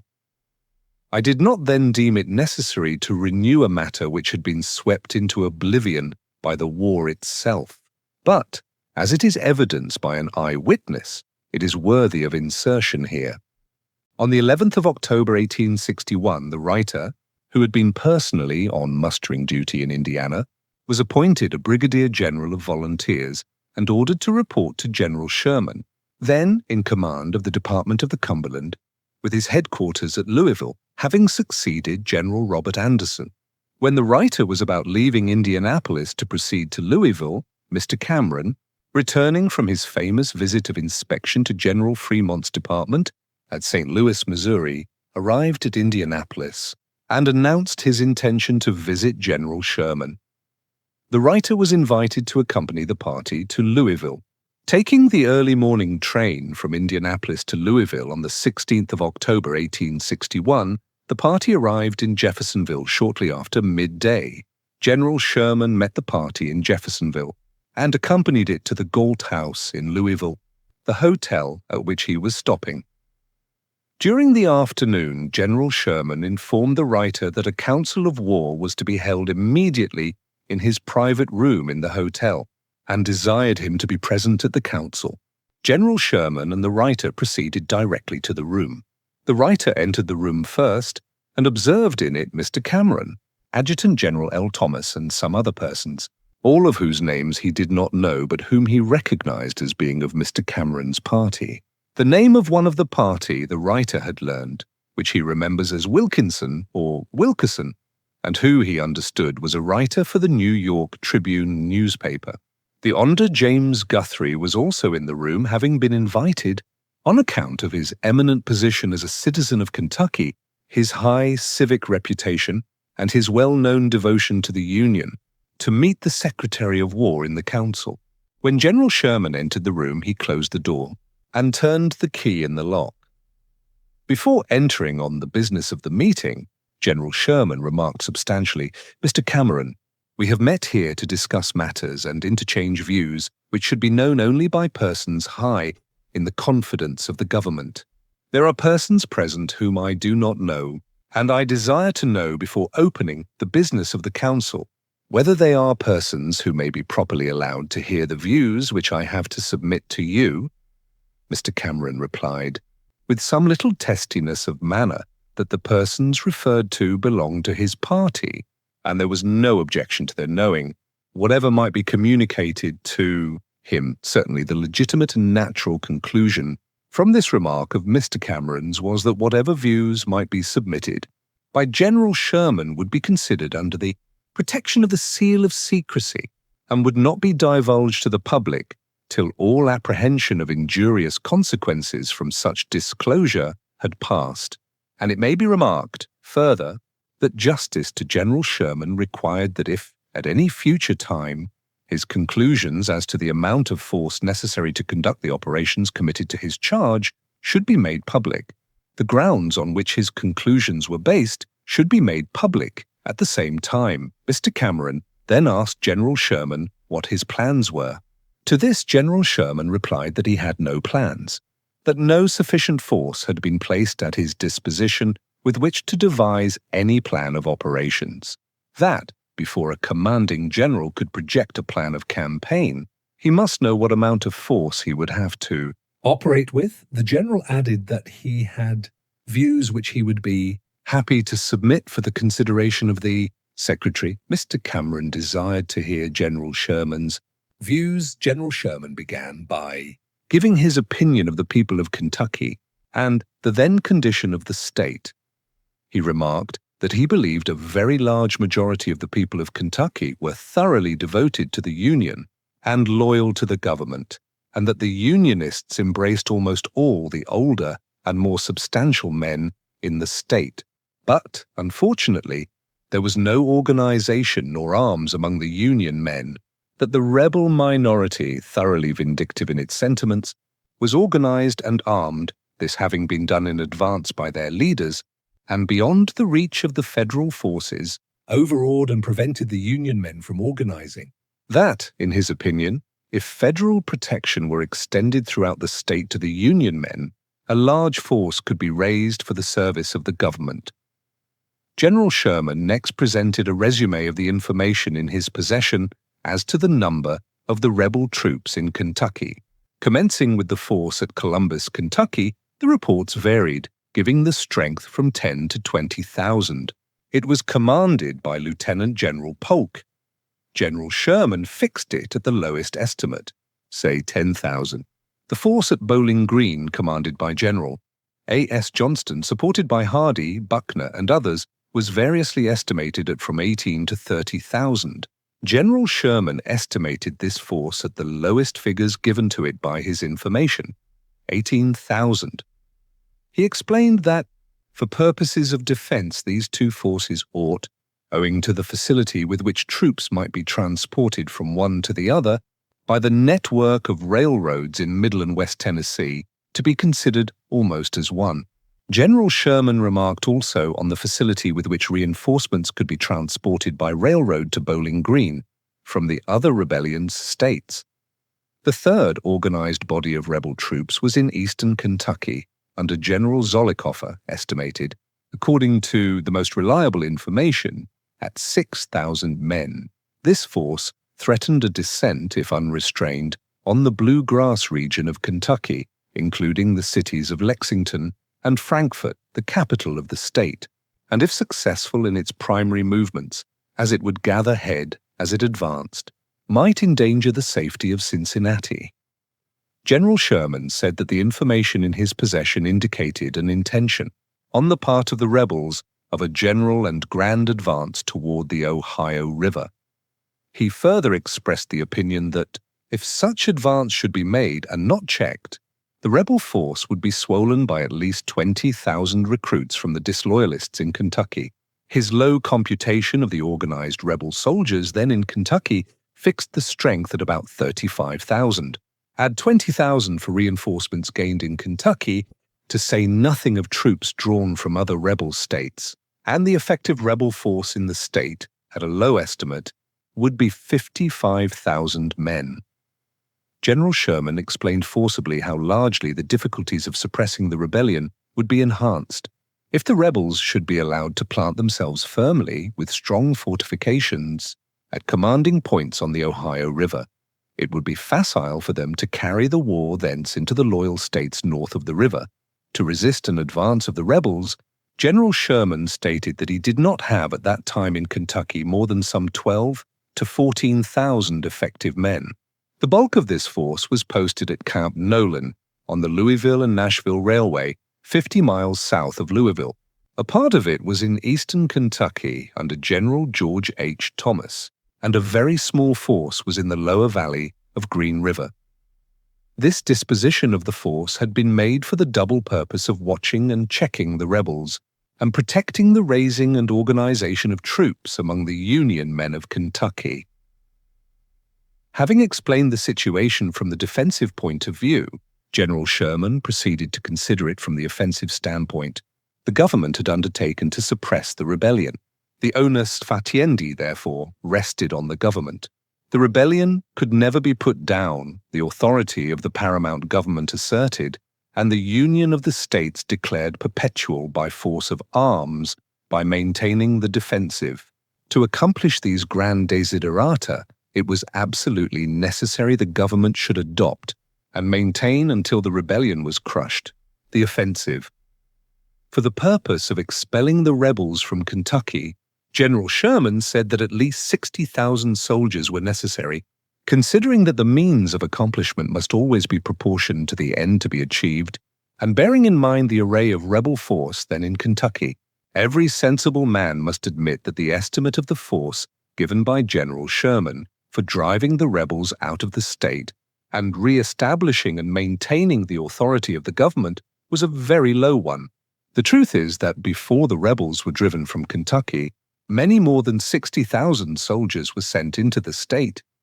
Ascending from the consideration of the narrow question of the political and military situation in Kentucky and the extent of force necessary to redeem the state from rebel thraldom, forecasting in his sagacious intellect the grand and daring operations which, 3 years afterward, he realized in a campaign taken in its entirety, without a parallel in modern times, General Sherman expressed the opinion that to carry the war to the Gulf of Mexico and destroy all armed opposition to the government in the entire Mississippi Valley, at least 200,000 troops were absolutely requisite.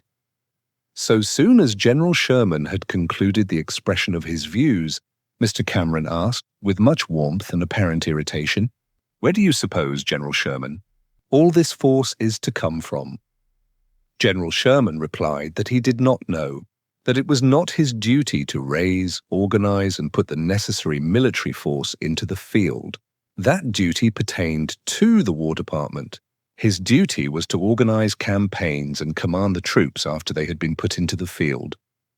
At this point of the proceedings, General Sherman suggested that it might be agreeable to the Secretary to hear the views of Mr. Guthrie.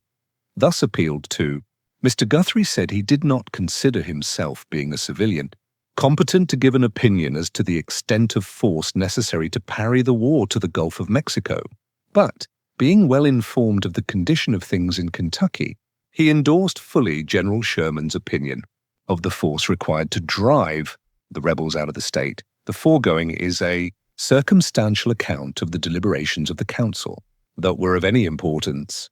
Good deal of desultory conversation followed on immaterial matters, and some orders were issued by telegraph by the Secretary of War for some small reinforcements to be sent to Kentucky immediately from Pennsylvania and Indiana. A short time after the council was held, the exact time is not now remembered by the writer, an imperfect narrative of it appeared in the New York Tribune. This account announced to the public the conclusions uttered by General Sherman in the council, without giving the reasons on which his conclusions were based. The unfairness of this course to General Sherman needs no comment. All military men were shocked by the gross breach of faith which had been committed. T.H.J. Wood, Major General Volunteers, Vicksburg, Mississippi, August 24, 1886. Brigadier General Don Carlos Buell arrived at Louisville about the middle of November, with orders to relieve me, and I was transferred for duty to the Department of the Missouri, and ordered to report in person to Major General H.W. Halleck at St. Louis.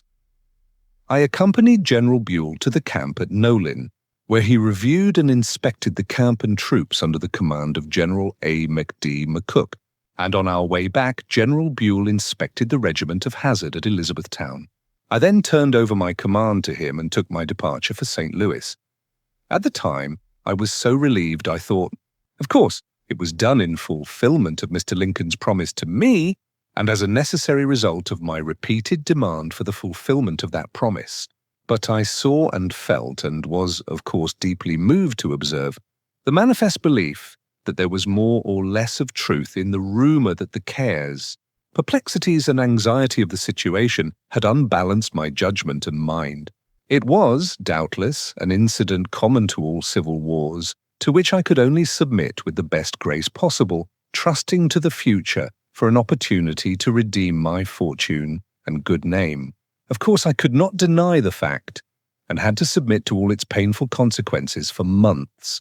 And moreover, I could not hide from myself that many of the officers and soldiers subsequently placed under my command looked at me askance and with suspicion.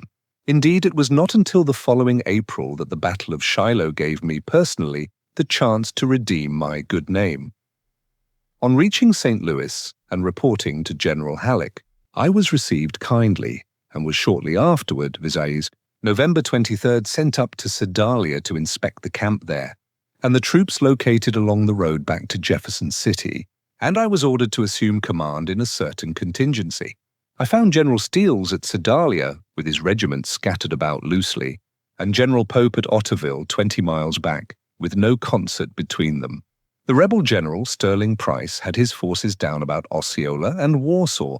I advised General Halleck to collect the whole of his men into one camp on the La Mine River, near Georgetown, to put them into brigades and divisions, so as to be ready to be handled, and I gave some preliminary orders looking to that end.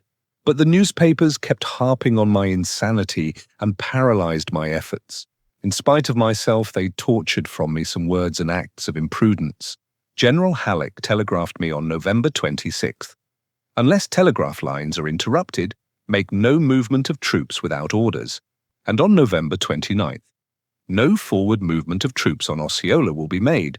Only strong reconnoitering parties will be sent out in the supposed direction of the enemy, the bulk of the troops being held in position till more reliable information is obtained. About the same time, I received the following dispatch. Headquarters, St. Louis, Missouri, November 28th, 1881, Brigadier General Sherman, Sedalia. Mrs. Sherman is here. General Halleck is satisfied from reports of scouts received here that no attack on Sedalia is intended. You will therefore return to this city and report your observations on the condition of the troops you have examined. Please telegraph when you will leave. I accordingly returned to St. Louis, where I found Mrs. Sherman, naturally and properly distressed at the continued and reiterated reports of the newspapers of my insanity, and she had come from Lancaster to see me. This recall from Sedalia simply swelled the cry. It was alleged that I was recalled by reason of something foolish I had done at Sedalia, though in fact I had done absolutely nothing, except to recommend what was done immediately thereafter on the advice of Colonel McPherson on a subsequent inspection. Seeing and realizing that my efforts were useless, I concluded to ask for a 20 days' leave of absence to accompany Mrs. Sherman to our home in Lancaster and to allow the storm to blow over somewhat. It also happened to be midwinter when nothing was doing, so Mrs. Sherman and I returned to Lancaster, where I was born, and where I supposed I was better known and appreciated. The newspapers kept up their game as though instigated by malice, and chief among them was the Cincinnati Commercial, whose editor, Halstead, was generally believed to be an honorable man. P.B. Ewing escorts being in Cincinnati saw him and asked him why he, who certainly knew better, would reiterate such a damaging slander. He answered quite cavalierly that it was one of the news items of the day, and he had to keep up with the time. But he would be most happy to publish any correction I might make, as though I could deny such a malicious piece of scandal affecting myself.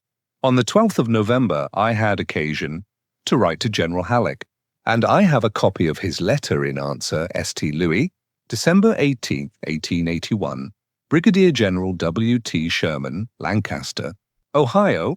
My dear General, yours of the 12th was received a day or two ago, but was mislaid for the moment among private papers, or I should have answered it sooner. The newspaper attacks are certainly shameless and scandalous, but I cannot agree with you that they have us in their power to destroy us as they please. I certainly get my share of abuse, but it will not disturb me. Your movement of the troops was not countermanded by me because I thought it an unwise one in itself, but because I was not then ready for it. I had better information of Price's movements than you had, and I had no apprehension of an attack. I intended to concentrate the forces on that line, but I wished the movement delayed until I could determine on a better position. After receiving Lieutenant Colonel McPherson's report, I made precisely the location you had ordered. I was desirous at the time not to prevent the advance of Price by any movement on our part, hoping that he would move on Lexington. But finding that he had determined to remain at Osceola for some time at least, I made the movement you proposed. As you could not know my plans, you and others may have misconstrued the reason of my countermanding your orders. I hope to see you well enough for duty soon. Our organization goes on slowly, but we will effect it in time. Yours truly, H.W. Halleck, and subsequently, in a letter to Hon. Thomas Ewing, in answer to some inquiries involving the same general subject, General Halleck wrote as follows: Hon. Thomas Ewing, Lancaster, Ohio. Dear Sir, your note of the 13th, and one of this date from Mr. Sherman, in relation to Brigadier General Sherman's having been relieved from command in Sedalia in November last, are just received. General Sherman was not put in command at Sedalia. He was authorized to assume it, and did so for a day or two. He did not know my plans, and his movement of troops did not accord with them. I therefore directed him to leave them as they were, and report here the result of his inspection, for which purpose he had been ordered there. No telegram or dispatch of any kind was sent by me, or by anyone with my knowledge or authority in relation to it. After his return here, I gave him a leave of absence of 20 days for the benefit of his health. As I was then pressing General McClellan for more officers, I deemed it necessary to explain why I did so. I used these words: I am satisfied that General Sherman's physical and mental system is so completely broken by labor and care as to render him, for the present, unfit for duty. Perhaps a few weeks' rest may restore him. And this was the only communication I made on the subject. On no occasion have I ever expressed an opinion that his mind was affected otherwise than by overexertion. To have said so would have done him the greatest injustice. After General Sherman returned from his short leave, I found that his health was nearly restored, and I placed him temporarily in command of the camp of instruction, numbering over 15,000 men. I then wrote to General McClellan that he would soon be able to again take the field. I gave General Sherman a copy of my letter. This is the total of my correspondence on the subject. As evidence that I have every confidence in General Sherman, I have placed him in command of Western Kentucky, a command only second in importance in this department. As soon as divisions and columns can be organized, I propose to send him into the field where he can render most efficient service. I have seen newspaper squibs charging him with being crazy, etc. This is the grossest injustice.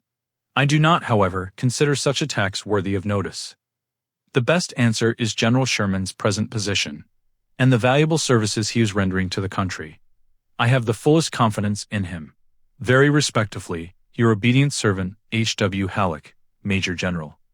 On returning to St. Louis, on the expiration of my leave of absence, I found that General Halleck was beginning to move his troops, one part, under General U.S. Grant, up the Tennessee River, and another part, under General S.R. Curtis, in the direction of Springfield, Missouri. General Grant was then at Paducah, and General Curtis was under orders for Rolls. I was ordered to take Curtis's place in command of the camp of instruction, at Benton Barracks, on the ground back of North St. Louis, now used as the fairgrounds, by the following order. Special Order Number 87. Headquarters, Department of the Missouri St. Louis, December 23, 1861. Brigadier General W.T. Sherman, United States Volunteers, is hereby assigned to the command of the Camp of Instruction and post of Benton Barracks. He will have every armed regiment and company in his command ready for service at a moment's warning, and will notify all concerned that when marching orders are received, it is expected that they will be instantly obeyed. No excuses for delay will be admitted. General Sherman will immediately report to these headquarters what regiments and companies at Benton Barracks are ready for the field. By order of Major General Halleck, J.C. Kelton, Assistant Adjutant General, I immediately assumed command and found, in the building constructed for the commanding officer, Brigadier General Strong, and the family of a captain of Iowa Cavalry, with whom we boarded. Major Curtis, son of General Curtis, was the Adjutant General, but was soon relieved by Captain J.H. Hammond, who was appointed Assistant Adjutant General, and assigned to duty with me. Brigadier General Hurlbut was also there, and about a dozen regiments of infantry and cavalry. I at once gave all matters pertaining to the post my personal attention, got the regiments in as good order as possible, kept up communication with General Halleck's headquarters by telegraph, and when orders came for the movement of any regiment or detachment, it moved instantly. The winter was very wet, and the ground badly drained. The quarters had been erected by General Fremont, under contract. They were mere shells, but well arranged for a camp, embracing the fair grounds and some 40 acres of flat ground west of it. I instituted drills and was specially ordered by General Halleck to watch Generals Hurlbut and Strong and report as to their fitness for their commissions as brigadier generals. I had known Hurlbut as a young lawyer in Charleston, South Carolina before the Mexican War, at which time he took a special interest in military matters, and I found him far above the average in the knowledge of regimental and brigade drill, and so reported. General Strong had been a merchant, and he told me that he never professed to be a soldier, but had been urged on the Secretary of War for the commission of a brigadier general, with the expectation of becoming quartermaster or commissary general. He was a good, kind-hearted gentleman, boiling over with patriotism and zeal. I advised him what to read and study, was considerably amused at his receiving instruction from a young lieutenant who knew the company and battalion drill, and could hear him practice in his room the words of command and tone of voice: break from the right to march to the left, battalion, halt, forward into line, etc. Of course I made a favorable report in his case. Among the infantry and cavalry colonels were some who afterward rose to distinction: David Stewart, Gordon Granger, Busey, etc., etc. Though it was midwinter, General Halleck was pushing his preparations most vigorously, and surely he brought order out of chaos in St. Louis with commendable energy. I remember one night sitting in his room on the second floor of the planter's house, with him and General Cullum, his chief of staff, talking of things generally, and the subject then was of the much-talked-of advance, as soon as the season would permit. Most people urged the movement down the Mississippi River, but Generals Polk and Pillow had a large rebel force, with heavy guns in a very strong position, at Columbus, Kentucky, about 18 miles below Cairo. Commodore Foote had his gunboat fleet at Cairo, and General U.S. Grant, who commanded the district, was collecting a large force at Paducah, Cairo, and Bird's Point. General Halleck had a map on his table, with a large pencil in his hand, and asked, "Where is the rebel line?" Cullum drew the pencil through Bowling Green, Forts Donelson, and Henry, and Columbus, Kentucky. "That is their line," said Halleck. "Now, where is the proper place to break it?" And either Cullum or I said naturally, "The center." Halleck drew a line perpendicular to the other, near its middle, and it coincided nearly with the general course of the Tennessee River, and he said, "That's the true line of operations." This occurred more than a month before General Grant began the movement, and, as he was subject to General Halleck's orders, I have always given Halleck the full credit for that movement, which was skillful, successful, and extremely rich in military results. Indeed, it was the first real success on our side in the Civil War. The movement up the Tennessee began about the 1st of February, and Fort Henry was captured by the joint action of the Navy under Commodore Foote and the land forces under General Grant on the 6th of February, 1862. About the same time, General S.R. Curtis had moved forward from Rolls, and on the 8th of March defeated the rebels under McCulloch, Van Dorn, and Price, at Pea Ridge. As soon as Fort Henry fell, General Grant marched straight across to Fort Donelson, on the Cumberland River, invested the place. And as soon as the gunboats had come round from the Tennessee, and had bombarded the waterfront, he assaulted, whereupon Buckner surrendered the garrison of 12,000 men. Pillow and ex-Secretary of War General Floyd having personally escaped across the river at night, occasioning a good deal of fun and criticism at their expense. Before the fall of Donelson, but after that of Henry, I received at Benton Barracks the following orders. Brigadier General Sherman, Benton Barracks. You will immediately repair to Paducah, Kentucky, and assume command of that post. Brigadier General Hurlbut will accompany you. The command of Benton Barracks will be turned over to General Strong. H.W. Hale, Major General. I started for Paducah the same day, and think that General Cullom went with me to Cairo, General Halleck's purpose being to push forward the operations up the Tennessee River with unusual vigor. On reaching Paducah, I found this dispatch. Brigadier General Sherman, Paducah, Kentucky. Send General Grant everything you can spare from Paducah and Smith, and also General Hurlbut. Bowling Green has been evacuated entirely. H.W. Halleck, Major General. The next day brought us news of the surrender of Buckner. And probably at no time during the war did we all feel so heavy a weight raised from our breasts, or so thankful for a most fruitful series of victories. They at once gave Generals Halleck, Grant, and C.F. Smith great fame. Of course, the rebels let go their whole line and fell back on Nashville and Island, No. 10, and to the Memphis and Charleston Railroad. Everybody was anxious to help.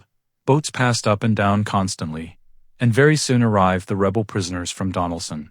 I saw General Buckner on the boat.